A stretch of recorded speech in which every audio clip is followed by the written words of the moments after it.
Now why? Because this is not a two-dimensional problem. This is a three-dimensional problem. When I move one thing, it moves the other. So this is why most of our problems are three-dimensional problems. Does anybody have a problem that's 42 quintillion ways to solve it? Maybe. Probably, yeah? I tell you right now, every single thing. Now, I've been doing this method for most of my life. When I was very young, I have ADHD like most salespeople. The reality is, I needed to figure out how people interacted with me and how they needed to understand me. So when I started to do this, wow, that's actually exactly the way that I think about things. So I would explain to people how to solve this, and then they understood me better, okay? Make sense? Okay, let's get started. I don't have a lot of time. So let me talk about this problem. Now, this problem has 54 different stickers. So if you look at it, don't count, but it's okay, trust me. If somebody says trust you, don't trust them, okay? Just, you know. Okay, but here's the deal. There's 54 stickers, there's 26 individual pieces, okay? So just, it is correct. But there's one fundamental truth about this problem. The centers don't move. Yeah. The centers don't move. So if I look at it, white is always opposite yellow. Orange is always opposite red. Green is always opposite blue. Is that true? Yes. It's always, because the center is like life. It's rules, morality, things my wife says I can't do.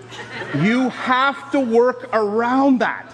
That's just stuff. If I have a pricing problem, it's because pricing won't give me, I have a boundary. That's my center. If I have a law that I can't, I have a regulatory issue, I have a compliance issue, I have anything that I'm dealing with, that's your center that I have to work around. I can't move it. People keep moving their centers thinking that they can change them. They can't.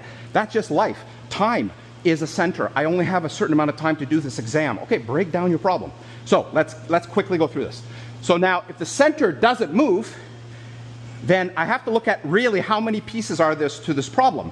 There's edges, and there's corners, and there's centers. The center doesn't move, so there's really only 3 pieces. One of them doesn't move.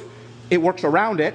So that means that I only have edges and corners. Now, the other rule is if I'm worrying about edges, I don't worry about corners. When I worry about corners, I don't worry about edges.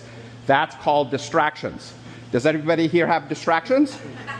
But that's what it is. What I'm worrying about, if I'm a doctor and I'm doing surgery and I'm worrying about doing heart surgery, am I going to worry about trying to fix the guy's sprained leg? No.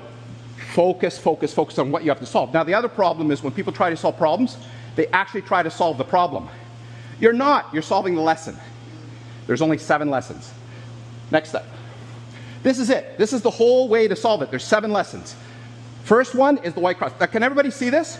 It's a little small. Here, let's use this one instead. What's wrong? Okay, hold on. I got to take this off because this does take, thank you very much. Can everybody see this? This one? So for all the fitness buffs,